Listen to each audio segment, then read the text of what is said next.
I guess, jogging back to that, I mean, you commit to SMU, you end up sticking with that pledge and all the way through. I mean, is it everything that you kind of anticipated in a way when you came here? Yeah, it actually is. I think a big part of that is being able to have Coach Lashley come back for me, like my senior year, since he was my coach my freshman year. So it wasn't too much of a big change. I kind of finished and started with the same coach. Why was his return so important for you? What was it like with him when you were a freshman? I was able to make a huge impact as a freshman, so I knew just developing my skill set, I would be able to make even a bigger impact my senior year. Obviously, with the year the way it's gone, you're in striking distance of a record or two. I guess what would it mean to be able to leave here with some of those accolades? It'll mean a lot to break the record. I mean, obviously, we got to go get the win. I think getting the win, everything will fall into play with breaking that record, and then I'll set a stone. I'll be here forever. Any kind of idea of what you feel like the emotions will be on Saturday with senior day stuff and all of that? No, not really. I was just talking to someone about that. I just said, like, I don't think it's going to hit me until the game is actually over. That's usually how everything happens. Like, you don't really notice, like, what's going on until, like, it's actually going on right now. So Memphis has a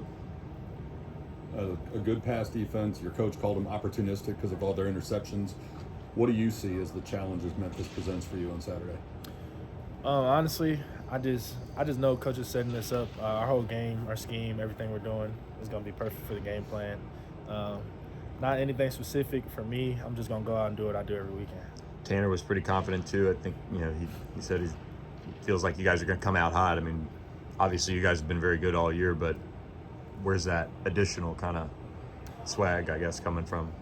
Just like I said, really, like when you realize, obviously a lot of us are realizing that the year is over after this game, and so it's kind of just giving us some more esteem, just like realizing like this is your last game, you got to give it your all and go out with a bang. No one wants to lose that last game. So Is there maybe a little urgency too after the game against Tulane and then also losing to Memphis last year too? Is there even more urgency to kind of go out with a bang this week?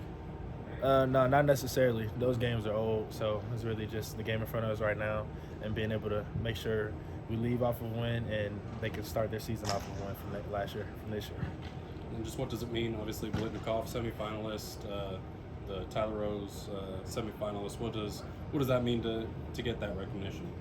It means a lot. I know I put the work in.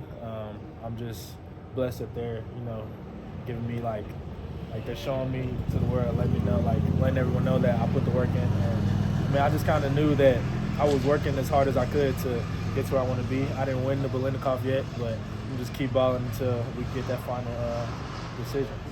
Your coach has talked a lot this year about how you've played through a foot injury, and he said you could have just shut it down and said you're going to take care of yourself and look forward to the future. Was there ever a point you thought about shutting it down? And if not, why not? Why'd you fight through it? Nah, I didn't think about shutting it down. The first reason obviously because, if I would have shut my season down, everyone else's season would have continued. So any other receiver, he would have just took a step in front of me, and I wasn't gonna let that happen. And then my second reason is just I didn't really necessarily come to the school because of a season I thought we were gonna have. I came because I like to play with my brothers, so I'm gonna finish strong with them. Speaking of playing with your brothers, is it kind of trippy when you think about just the 4 years that have kind of passed? You kind of look like, I remember freshman year when we were kind of, trying to fight, and now here we are. Yeah, it's crazy. It's like every year I got an older person in front of me, and now it's just like I got 2 people behind me, and now I realize I'm there, James, I'm there, Danny, I'm there, Spook, and it's just I really realize that like I just said, you realize it when it's going on now, and I'm realizing it now. Good.